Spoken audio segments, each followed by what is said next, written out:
கர்த்தருடைய பரிசுத்த நாமத்துக்கு ஸ்தோத்திரம். நான் ஐயா கிட்ட ஒய்எம்சியில் இருக்கும்போது என் சகோதரிக்காக திருமணத்துக்காக நான் பண தேவைகளை சந்திக்கப்படணும் அப்படின்னு சொல்லிட்டு நான் ஐயா கிட்ட ஜெபம் பண்ணேன். அதே மாதிரி பண தேவைகள் எல்லாம் ஆண்டவர் சந்தித்தார். திருமணமும் நல்லபடியாக நடந்து முடிஞ்சது. கர்த்தருடைய பெரிதான கிருபையினாலே அது எல்லாவற்றையும் நேர்த்தி ஆண்டவர் செய்து கொடுத்தாரு. ஐயா கிட்ட ஜெபம் பண்ணின்னு போனால் கடிதம் மூலமாக எழுதி கொடுத்த ஜெப குறிப்பு எழுதி கொடுத்தேன். அது எல்லாவற்றையும் ஆண்டவர் நேர்த்தியாக வாய்க்கை செய்து திருமணத்தை நடத்தி கொடுத்தாரு. கர்த்தருக்கு கொடான கொடி ஸ்தோத்திரம். கர்த்தர் சாட்சி ஏற்படுத்தி கொடுத்தாரு. கர்த்தருக்கு ஸ்தோத்திரம். கர்த்தரின் பரிசுத்த நாமத்துக்கு ஸ்தோத்திரம் உண்டாவதாக. தேவன் இந்த இடத்துல என்னை ஒரு சிறு சாட்சியாக நிறுத்தியதுக்காக கர்த்தருக்கு நன்றி செலுத்துகிறேன். என் 2வது மகன் ஸ்டீபன் தாமஸை பற்றி இந்த இடத்துல ஒரு சாட்சியை பகிர கர்த்தர் கிருபை கொடுத்துருக்கிறார். 2022 அவன் பிபிஏ முடித்து டிகிரி வாங்கினான். அதுக்கப்புறம் மேல் படிப்புக்காக நான் படிக்கணும் அப்படின்னு சொல்லும்போது நான் இந்தியாவில் படிக்க மாட்டேன், நான் வெளிநாட்டில் போய் தான் படிப்பேன், அதுதான் எனக்கு ஆசை அப்படின்னு சொல்லி பேசும்போது நான் சொன்னேன், இல்லை நீ இங்கே என்ன வேணாலும் படி, ஆனால் வெளிநாட்டுக்கு அனுப்புகிற அளவுக்கு எனக்கு எந்த இதுவும் தெரியாது, அந்த அளவுக்கு பண வசதியும் கிடையாது அப்படின்னு சொல்லும்போது, இல்லை நான் வெளிநாட்டில் தான் போய் படிப்பேன், அதுதான் என்னோடய ஆசை அப்படின்னு சொல்லி நான் என்னோடய சைடில் செய்ய வேண்டிய வேலையை நான் செய்ய ஆரம்பிக்கிறேன், நீங்கள் பணம் மட்டும் ரெடி பண்ணுங்க அப்படின்னு சொல்லி அவன் ஒரே பிடிவாதமாக இருந்தான். நாங்கள் நினச்சோம் சரி பரவாயில்ல, ஃபஸ்ட்டு அவன் சொல்லுவான், அதுக்கப்புறம் மனசு மாறிடுவான் அப்படின்னு. ஆனால் அவன் மனசு மாறவே இல்லை. கடைசி வரைக்கும் நான் வெளிநாடு தான் போய் படிப்பேன் அப்படின்னு சொல்லிட்டு அதற்கான ஏற்பாடுகளை அவன் செய்ய ஆரம்பித்தான். அதுக்கப்புறம் நாங்கள் ப்ரேயர் பண்ண ஆரம்பித்தோம். ஏசப்பா இப்படி சொல்கிறானே, எனக்கு ஒன்றுமே தெரியாது, எந்த வழியும் தெரியாது, யாரை பார்க்கணும் எங்கே போகணும் எதுவுமே தெரியாது, இவ்வளோ பிடிவாதமாக இருக்காமே, உம்முடைய சித்தம் எப்படி இருக்கோ அது நடத்துங்க ஏசப்பா, எங்களுடைய கரத்தில் ஒன்றுமே இல்லை அப்படின்னு சொல்லி நாங்கள் ஜெபிச்சு அதுக்கான அவன் வேலைகளை செய்ய ஆரம்பிக்க ஜெபிக்க தான் ஆரம்பித்தோம். ஆனால் கர்த்தர் ஒவ்வொரு ஸ்டெப்பாக அவனை கடந்து வர பண்ணினார். ஆனால் கடைசியில் காலேஜ் கிடச்சிச்சு, மற்ற என்ட்ரன்ஸில் பாஸ் ஆனால் எல்லாமே கடந்து வந்தான். கடைசியில் பணம் அப்படிங்கிற ஒரு காரியங்கள் வரும்போது அதில் ரொம்ப டிலே ஆயிடுச்சு. ஒவ்வொரு நாளும் பேங்க்கு போவோம், மற்ற காரியங்கள் போவோம், இன்னைக்கு நாளைக்குன்னு கடந்து போயிட்டே இருந்துச்சு. அப்போ ரொம்ப கஷ்டமாக இருந்துச்சு. அப்போ இது நிறைவேறாதா, இவ்வளோ தூரம் கடந்து வந்துட்டானே, இந்த டைமில் அவனுக்கு அது தடையாச்சுன்னா தாங்க முடியாத ஏசப்பா அப்படின்னு சொல்லி நாங்கள் ரொம்ப ப்ரேயர் பண்ணோம். ஆனால் அதுக்கப்புறம் அண்ணங்கிட்ட அந்த சண்டே இதே மாதிரி ஒரு மீட்டிங்கில் ஜெபம் பண்ணும்போது அண்ணன் சொன்னாங்க, உனக்கு முன்பாக இருக்கிற எல்லா கல்லும் புரட்டப்பட்டுச்சு, நீங்கள் தைரியமாக போங்க, எல்லா காரியத்தையும் கர்த்தர் பார்த்துக்கிடுவார் அப்படின்னு சொல்லி அண்ணன் ஜெபம் பண்ணி அனுப்புனாங்க.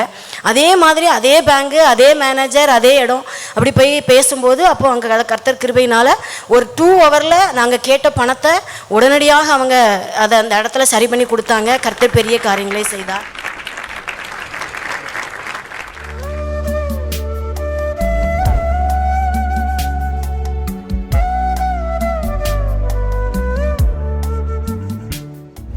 கிறிஸ்துவுக்குள் மிகவும் பிரியமான எனதருமை சகோதர சகோதரிகளே, நம்மை சிருஷ்டித்தவரும் நம்மை உண்டாக்கினவரும் நம்மை ஒருபோதும் மறந்து போகாதவருமாகிய இயேசு கிறிஸ்துவின் இணையற்ற நாமத்தினாலே உங்கள் எல்லாரையும் வாழ்த்தி ஆசீர்வதிக்கிறேன். அல்லேலூயா.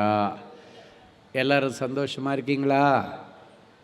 இந்த நாளிலும் ஆண்டவருடைய பாதப்படியில் உட்கார்ந்து, ஆண்டவரே நம்பிக்கையோடு என் பிள்ளைங்க வருவாங்கப்பா, இன்றைக்கி ஏதோ ஒரு மாற்றம் வரும், இன்றைக்கி ஒரு நல்லது நடக்கும், கெட்டதெல்லாம் மாறி போகும், எல்லாருக்கும் முன்னால் நானும் தலை நிமிர்ந்து வாழும், எனக்கு ஒரு காலம் வரும்னு சொல்லி எல்லார்ட்டையும் சொல்லி வச்சிருக்கிறான். அடுத்த வாரம் பாரு உன் காசெல்லாம் தூக்கி போட்டுறேன்னு சொல்லிட்டு வந்திருக்கிறேன்னு நிறைய பிள்ளைங்க உட்காந்துருக்காங்கப்பா. உங்கள் மேலே உள்ள நம்பிக்கையில் என் பிள்ளைங்க சொல்லிட்டாங்களே, உங்கள் பிள்ளைங்களுக்கு என்ன பதில் சொல்ல போகிறேன்? கண்ணீரோடு தேவ சமூகத்தில் தரித்தந்த பொழுது உங்களுக்கு பதில் சொல்லும்படிக்கு ஆண்டவர் கொடுத்த மங்கள வார்த்தை பிரசங்கியின் புஸ்தகம் 9ஆம் அதிகாரம் 7, 8 ஆகிய வசனங்கள். நீ போய் உன் ஆகாரத்தை சந்தோஷத்தோடு புசித்து உன் திராட்சை ரசத்தை மனமகிழ்ச்சியுடன் குடி, தேவன் உன் கிரியைகளை அங்கீகாரம் பண்ணியிருக்கிறார், உன் வஸ்திரங்கள் எப்பொழுதும் வெள்ளையாயும் உன் தலைக்கு எண்ணெய் குறையாததாயும் இருக்கும். ஆகாரத்தை சந்தோஷத்தோடு புசிப்பாய் என்று சொல்லிட்டு சொல்கிறாரு. உன் திராட்சை ரசத்தை நீ மனமகிழ்ச்சியுடன் குடிப்பாய். திராட்சை ரசம் எதுக்கு அடையாளம்னா குடும்ப வாழ்க்கைக்கு அடையாளம். இஸ்ரவேல் வம்சமே கர்த்தருடைய திராட்சை தோட்டம் என்று சொல்லப்பட்டிருக்கிறது. என் அன்பு தேவனுடைய பிள்ளைகளே, திராட்சை தோட்டத்திலே திராட்சை செடிகள் என்று சொல்லக்கூடியது குடும்பத்தில் உள்ள ஒவ்வொரு பிள்ளைகள் அவர்கள் அனுபவிக்கிற வாழ்க்கை தான் திராட்சை ரசம். எனவே தான் ஏசாயா 65:8 சொல்லுகிறது, திராட்சை குலையில் திராட்சை ரசம் இருக்கும் பொழுது அதை அழிக்காதே, அதிலே ஆசீர்வாதம் உண்டென்று என்பதை அறிந்து இனி என் ஊழியக்காரன் நிமித்தம் அதை அழிக்காதபடி செய்வேன். இன்னைக்கு ஊழியக்காரனை எதுக்கு தெரியுமா இங்கே கொண்டு வந்து நிறுத்தியிருக்கிறாரு? அழிந்து கொண்டிருக்கிற உன்னுடைய வாழ்க்கை, அழிந்து கொண்டிருக்கிற உன்னுடைய திராட்சை ரசத்தை இனி முற்றிலும் அழிக்காதபடிக்கு அதை ஆசீர்வாதமாக்கி கொடுக்கும்படி தடைகளை உடைக்க ஊழியக்காரனை இன்னைக்கு அழைச்சிட்டு வந்திருக்கிறார். இன்றைக்கு இந்த ஊழியக்காரன் நிமித்தம் உன் திராட்சை ரசத்தை இனி சந்தோஷமாய் மன மகிழ்ச்சியாய் போய் குடிப்பீர்கள். உன்னுடைய குடும்ப வாழ்க்கையை இனி மன மகிழ்ச்சியாய் நீங்கள் அனுபவிப்பீர்கள். சிலர் சொல்லுவாங்க, வீட்டுக்கே போக எனக்கு பிடிக்கலையான்னுவாங்க. என்னன்னு கேட்டால் சொல்லுவாங்க, வீட்டில் போனால் பிள்ளைகள் ஒரு பக்கமாக அழுறாங்க, மனைவி ஒரு பக்கம் அழுறாங்க. பிள்ளைகளை பார்க்குறதா, மனைவியை பார்க்குறதா? பிள்ளை நியாயமாக கேட்குறான், ஒரு சைக்கிள் வாங்கி கொடுங்கன்னு. என் பிள்ளைக்கு சைக்கிள் கூட வாங்கி கொடுக்க முடியலை. என் பிள்ளை தூங்குனதுக்கு பிறகு வீட்டுக்கு போகிறேன், இல்லைன்னா அப்பா சைக்கிளுக்கு வழி பிறந்துச்சான்னு கேட்பாருன்னு சொல்லி ஒருவேளை உன் பிள்ளையுடைய முகத்தை பார்க்க எனக்கு முடியாமல் கூட நீ ராத்திரி லேட்டாக உன் பிள்ளை தூங்குனதுக்கு பிறகு போகலாம். பிள்ளை எலும்புக்கு முன்னால் வீட்டை விட்டு வெளியே போகலாம். பிள்ளை கேட்டுட்டா என்ன பதில் சொல்ல முடியும்? அப்பா இந்த வாரம் வாங்கி தரேன்னு சொன்னேனே. மனைவி கேட்டால் என்ன சொல்ல முடியும்? இந்த மாதம் கண்டிப்பாக பட்ஜெட்டில் சேர்த்துறோமா, கண்டிப்பாக வாங்கி கொடுக்குறோமா? பட்ஜெட் போட்டு குடும்ப வாழ்க்கையை சந்தோஷமாக அனுபவிக்க முடியாதபடிக்கு மனவேதனையோடு நீ வந்திருக்கலாம். இன்றைக்கு பிறகு அதெல்லாம் நடக்காது. உன் குடும்ப வாழ்க்கை ஹாப்பியாக இருக்கும். பணம் மட்டும் வாழ்க்கை அல்ல. பணம் இருந்தாலும் இல்லைன்னாலும் மனைவி புருஷனுக்கு இடையில் இருக்கிற அந்த சந்தோஷம் ஒரு நாளும் அறந்து போகக்கூடாது. மனைவிமார்கள் உங்கள் புருஷனை என்கரேஜ் பண்ணும். பரவாயில்லப்பா, காசு இருக்கும்போது வாங்கிக்கலாம், இதுக்காக நீங்கள் ஒன்றும் கவலைப்படாதீங்க. சில இடங்களில் பார்த்திங்கன்னா மனைவியை புருஷன் தேற்றுகிறதும் புருஷனை மனைவி தேற்றுகிறதும், புருஷன் சார்பிலே மனைவி பிள்ளைகளை, டேய் அப்பா கஷ்டப்படுறாருல்ல மக்களே, கொஞ்ச நாள் வெயிட் பண்ணு மக்களே அப்படின்னு சொல்லி தாய் தேற்றினதையும் நீங்கள் பார்த்திருக்கலாம். இன்னைக்கு பிறகு உங்கள் குடும்ப வாழ்க்கையில் இருக்கிற சலசலப்புகள் மாறும். புரிந்து கொள்ள முடியாத நிலைமை மாறும். ஏன் உன் திராட்சை ரசத்தை மனமகிழ்ச்சியாய் குடிக்க முடியலை? சிலர் சொல்லுவாங்க, நான் எவ்வளவோ கஷ்டப்பட்டுட்டு வீட்டில் போய் சாப்பிட உட்கார்ந்ததுக்கு அப்புறம் அப்போ தான் சாப்பிடலாம், தண்ணி குடிக்கலான்னு நான் நினைக்கிறேன். அந்த நேரம் பார்த்து மனைவி வந்து சண்டை போட்டுட்டா, பிள்ளைங்க சண்டை போட்டாங்க, அப்படியே வச்சுட்டு எழும்பி வந்துட்டையான்னு சொல்லுவாங்க. சாப்பிட முடியலை. இந்த நிலைமைக்கெல்லாம் இன்றைக்கு முடியும். கணவன் மனைவிக்கு இடையில் இருக்கிற கோல்டு வார் எல்லாத்தையும் ஆண்டவர் இன்னைக்கு தீர்த்து வைப்பார். பிள்ளைகள் பெற்றோருக்கு இடையில் இருக்கிற கோல்டு வார் இன்றைக்கு மாறும். இன்றைக்கு பிறகு உங்கள் வீடு ஒரு குட்டி பரலோகமாக இருக்கும். உன் திராட்சை ரசத்தை மன மகிழ்ச்சியுடன் குடிப்பாய். இன்றைக்கு பிறகு வீட்டுக்கு போக எனக்கு ஆசையாக இருக்குது, வீட்டுக்கு போனால் தான் கொஞ்ச நேரம் மனைவி பிள்ளைகளோட நான் சந்தோஷமாக இருக்கிற நேரம் அப்படின்னு நீங்கள் சொல்லத்தக்கதாக அந்த சூழ்நிலைகளை ஆண்டவர் மாற்றுவார். பணம் மட்டும் சந்தோஷம் இல்லை. பணம் இருந்தும் வீட்டில் எத்தனையோ பேர் அழுதுட்டு இருக்காங்க தெரியுமா? பெட்டுக்கு கீழே தாராளமாக பணம் இருக்கும், ஆனால் அழுதுட்டு இருப்பாங்க. பணம் இருந்தாலும் இல்லைன்னாலும் உன் மனைவியோட பிள்ளைகளோட நீ சந்தோஷமாக மன மகிழ்ச்சியாக குடியிருக்கணும்னு ஆண்டவர் சொல்கிறாரு.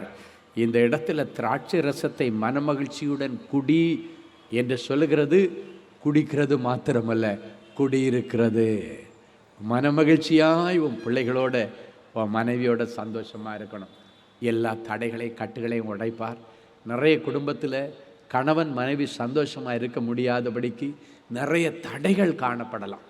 பிசாசு அங்கே தான் வேட்டு வைப்பான். குடும்பத்தில் கணவன் மனைவிட்ட தான் சண்டை கொண்டு வருவான். பிள்ளைகள் பெற்றோரிடத்துல தான் சண்டையை கொண்டு வருவான். மனமகிழ்ச்சியாக அவங்களுடைய குடும்ப வாழ்க்கையை நடத்த, அதை குடியிருக்க சிலர் சொல்லுவாங்க குடித்தனம் வந்துட்டாங்கன்னு சொல்லுவாங்க. அப்படின்னா என்ன தெரியுமா? அவங்க குடியிருக்க வந்திருக்கிறாங்க. குடும்பமாக குடியிருக்க வந்திருக்கிறாங்க என்பது தான் அர்த்தம். இன்னைக்கு பிறகு குடியிருக்க எனக்கு ஒரு வீடு இல்லையே, நான் மகன் மகிழ்ச்சியோடு என்னுடைய ஆகாரத்தை புசித்து மனமகிழ்ச்சியோடு திராட்சை ரசத்தை குடிக்க, என் மனைவி பிள்ளைகளோட குடியிருக்க எனக்கு ஒரு வீடு இல்லைன்னு சொன்னீங்கன்னா, சுவாமி உங்களுக்கு வீட்டுக்கு சிறப்பு ஏற்பாடு செய்ய போகிறார். அல்லேலூயா! அது ஆண்டவருக்கு லேசான காரியம். பலன் உள்ளவங்களுக்குனாலும் பலனே இல்லாதவங்களுக்குனாலும் உதவி செய்வது லேசான காரியம். ஸோ கணவன், மனைவி, பிள்ளைகள், பெற்றோர்கள் ஒரு நல்ல பிடிப்பு இன்னைக்கு பிறகு கர்த்தர் கொண்டு வரப்போகிறார்.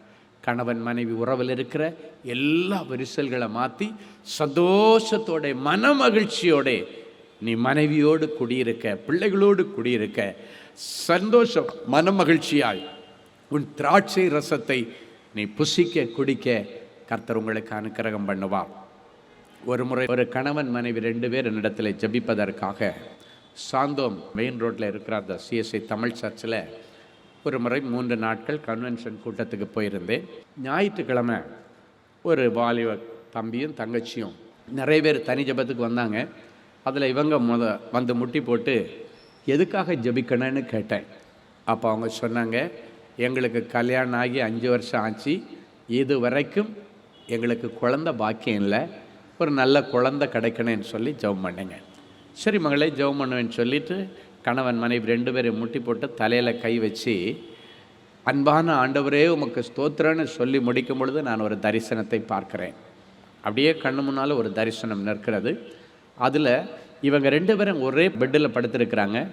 ஒருத்தர் அந்த பக்கமும் ஒருத்தர் இந்த பக்கமும் ஒரே பெட்டில் திரும்பி திரும்பி முதுகத்தை காட்டிட்டு படுத்து கிடக்கிறதை நான் தரிசனத்தில் கேட்குறேன். இதெல்லாம் தர்ம சங்கடமான தரிசனம், கேட்கவும் முடியாது, எப்படி இருக்கேன்னு.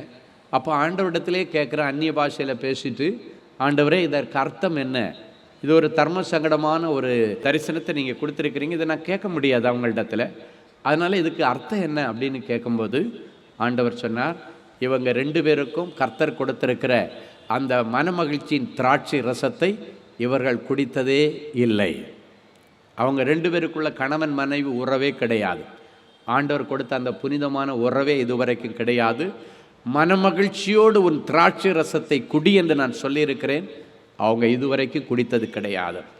ஆண்டவர் சொன்னார், எனக்கு என்ன சொல்கிறதுன்னு தெரில, டப்புன்னு நான் அந்த தம்பியை கண்ணை திறந்து கேட்குறேன், தம்பி உங்கள் கணவன் மனைவி உறவு எப்படி இருக்குன்னு ஆண்டவர் கேட்குறாருன்னு.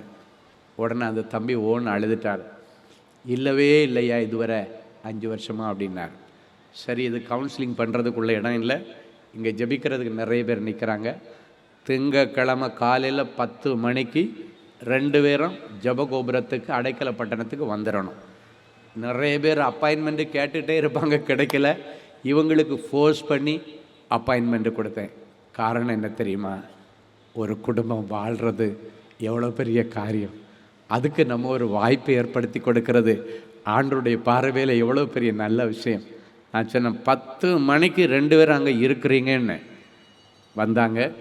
முன்னால் உட்காந்தாங்க, ஓன்னு அழ ஆரம்பித்தாங்க. அந்த தம்பி சொல்கிறான், ஐயா எங்களுக்கு ஊரில் எல்லாரும் கேட்குறாங்க குழந்தை இல்லையான்னு. என் சைடில் அம்மா அப்பா கேட்குறாங்க, அவங்க சைடில் அம்மா அப்பா கேட்குறாங்க, ஏன் இன்னும் குழந்தை இல்லை. ஆனால் நீங்கள் சொன்னீங்க, இன்றைக்கி நாங்கள் வந்திருக்கோம், எங்களை சுற்றி என்ன நடக்குன்னு தெரியாது, நாங்கள் 2 பேரும் கட்டப்பட்ட மனநிலையில் இருக்கிறோம். அப்போ தான் ஆண்டவர் சொன்னார், இது ஒரு பிசாசனுடைய தந்திரம். வீட்டிலே குடும்பத்தில் குடும்ப வாழ்க்கையில் இருக்கிற திராட்சை ரசத்தை மன மகிழ்ச்சியோடு குடிக்காதபடிக்கு அந்த திராட்சை ரசத்தை அழிக்க பண்ணுகிறது ஒரு பிசாசனுடைய தந்திரம். நான் சொன்னேன் இல்லை, ஏசாயா 65:8 அந்த வசனம் அதைத்தான் சொல்லுகிறது. திராட்சை குலையில் திராட்சை ரசம் இருக்கும் பொழுது அதை அழிக்காதே, அதில் ஒரு பெரிய ஆசீர்வாதம் இருக்கிறது, அந்த குடும்ப வாழ்க்கையில் ஒரு பெரிய ஆசீர்வாதம் இருக்கிறது. இன்றைக்கு என் ஊழியக்காரர் நிமித்தம் அதை அழிக்காதபடி செய்வேன்னு சொன்னீங்களே, ஊழியக்காரர் நிமித்தம் இன்னைக்கு என் பிள்ளைகளுக்கு ஒரு விடிவு காலம் அப்படின்னு சொல்லி அந்நிய பாஷையில் ஜெபம் பண்ணி, நான் ஜெபிக்கும் பொழுது கருப்பு கலர் ரிப்பன் வச்சு கட்டப்பட்டிருக்கிறது, கண்கள் கட்டப்பட்டிருக்கிறது, ஒரு மாதிரி தரிசனத்தை பார்க்குறேன். கட்டப்பட்ட அவருடைய சரீரம், கட்டப்பட்ட மனநிலை, சரீரம் மட்டும் இல்லை, கட்டப்பட்ட மனநிலை. அப்போ கட்ட அவிழ்க்கிறது தான் ஆண்டவர் நமக்கு கொடுத்துருக்கிற ஒரு வரம். நான் சொன்னேன், நீ பூமியில் எதை கட்டவிழ்க்கிறியோ அது பரலோகத்தில் கட்டவிழ்க்கப்படும் என்று சொன்னேன். இன்னைக்கு என் பிள்ளைகளுடைய குடும்ப வாழ்க்கையில் நீர் கொடுத்திருக்கிற அந்த மனமகிழ்ச்சியின் திராட்சை ரசத்தை பிள்ளைகள் குடிக்க முடியாதபடிக்கு காணப்படுகிற தடைகளை உடைச்சி என் ஊழியக்கார நிமித்தம் இனியாவதே அந்த திராட்சை ரசத்தை அழிந்து போகாதபடி செய்வேன், ஆசீர்வதிப்பேன் சொன்னீங்களே. கட்டவிழ்த்ததற்காய் ஸ்தோத்திரம். அந்த கட்டை அவிழ்த்ததற்காய் ஸ்தோத்திரன்னு சொல்லும் பொழுது மட நிறைய கயிறுகள் ரிப்பன்கள் எல்லாம் தெரிப்படுகிறத என் தரிசனத்தில் பார்த்தேன். அதுக்கப்புறம் அவங்க ஃபேஸை பார்த்த உடனே அப்படியே வித்தியாசம், இருள் விலகி ஒரு பிரகாசத்தை பார்த்தேன்.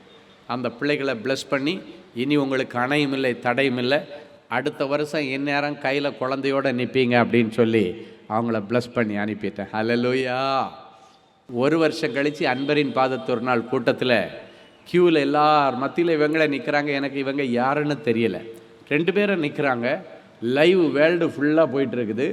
2 பேரும் வந்து நின்றுட்டு சாட்சி சொல்லும்போது எனக்கு நம்ம மறந்துடுவோம், எல்லாம் ஒரு வாட்டி பார்த்தது தானே மறந்துடுவோம். இப்போ நான் என்ன சொன்னேனோ அதை அப்படியே சொல்லிட்டாங்க. எங்கள் 2 பேருக்குள்ளே எந்த உறவும் இல்லை, இது மாதிரி ஒரு கட்டுன்னே எங்களுக்கு தெரியலை. ஆனால் குழந்தை வேணும்னு நாங்கள் நினச்சிட்டு இருந்தோம்.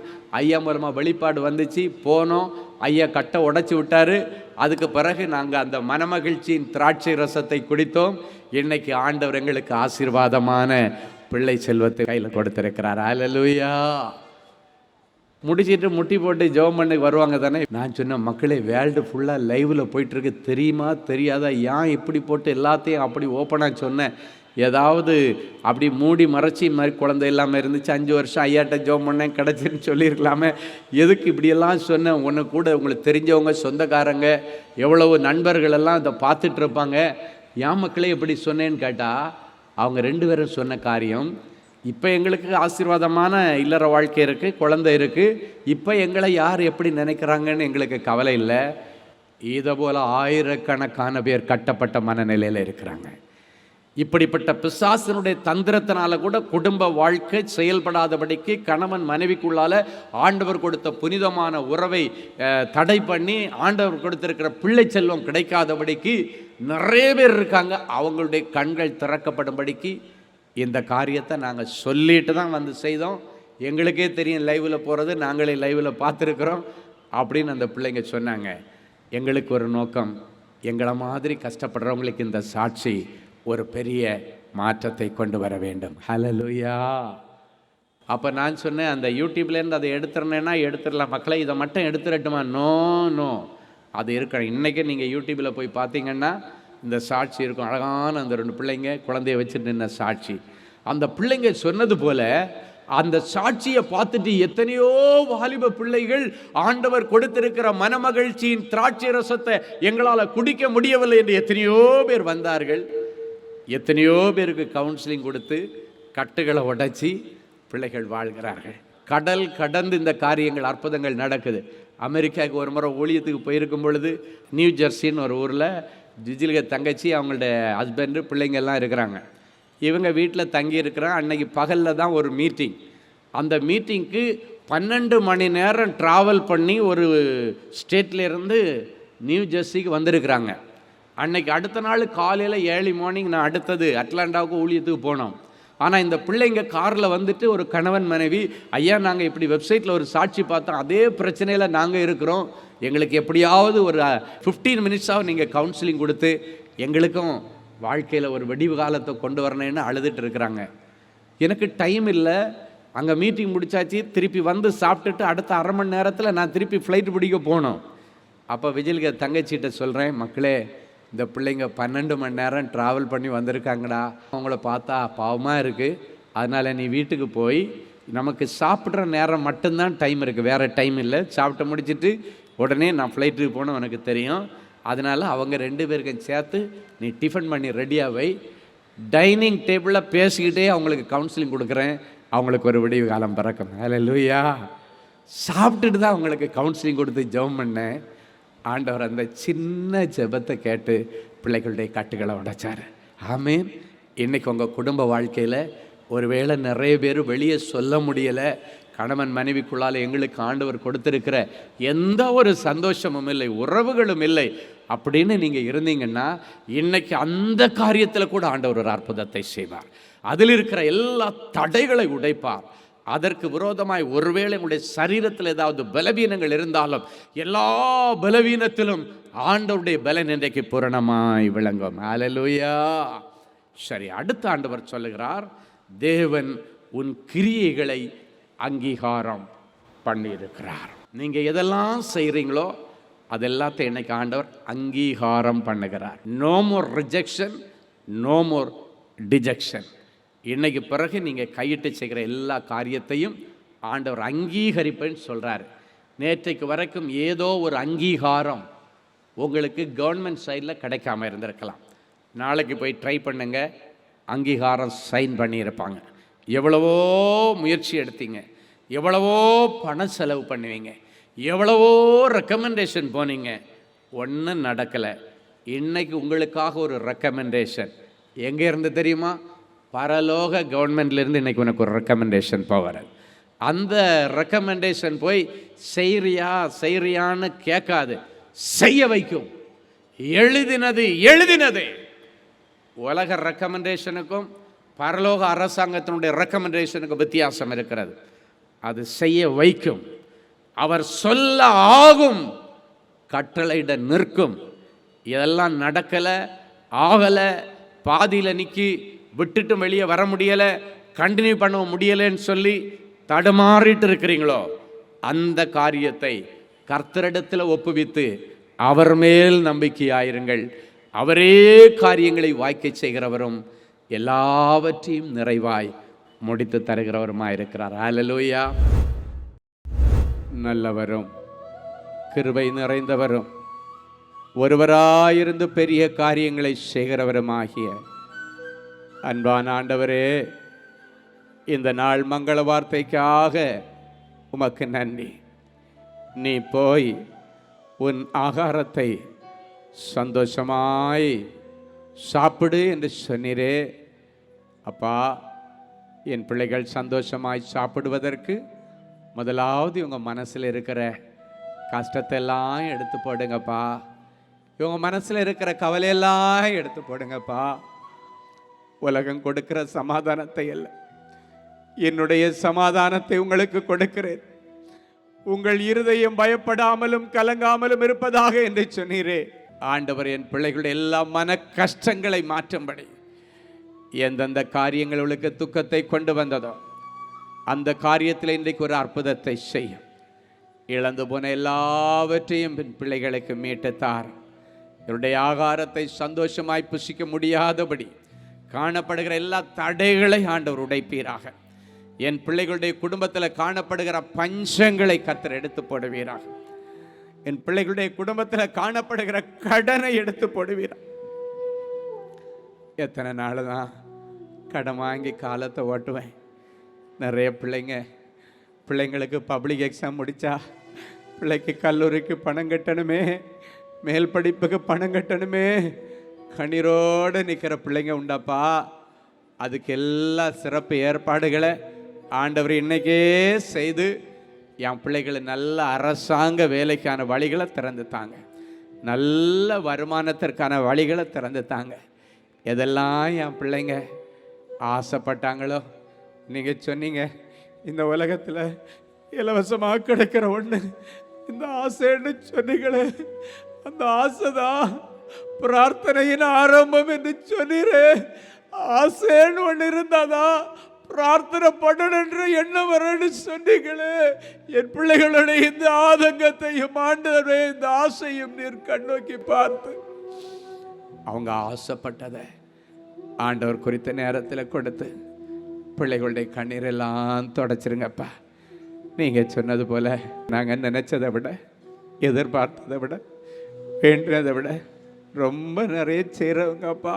என் பிள்ளைகளுக்கு அப்படி ஒரு அதிசயம் நடக்கட்டுன்னு உங்களுடைய சமூகத்தில் நான் கெஞ்சி ஜெபிக்கிறேன் ஆண்டவரே. என் பிள்ளைகளுடைய பஞ்சங்கள் எல்லாம் மாறுபடி என் பிள்ளைகளை நான் ஆசீர்வதிக்கிறேன் ஆண்டவரே. அப்பா, என் பிள்ளைகளுடைய பஞ்ச காலத்தில் நீங்கள் என் பிள்ளைகளுக்கு உதவி செய்யுங்க. ஈசாக்கு பஞ்சகாலத்தில் 100 மடங்கு அறுத்து ஐஸ்வர்யவானாகி வர வர விருத்தி அடைந்து மகா பெரியவனாய் மாறினான்னு சொன்னீங்களே, என் பிள்ளைகளுக்கு அப்படிப்பட்ட ஒரு விருத்தி உண்டாகட்டும். வர வர விருத்தி, நாளுக்கு நாள் விருத்தி உடுத்து என் பிள்ளைகளை ஐஸ்வர்யவான்களாக ஐஸ்வர்யவாட்டியாக மாற்றி இவர்களை மகா பெரியவர்களாய் மாற்றும்.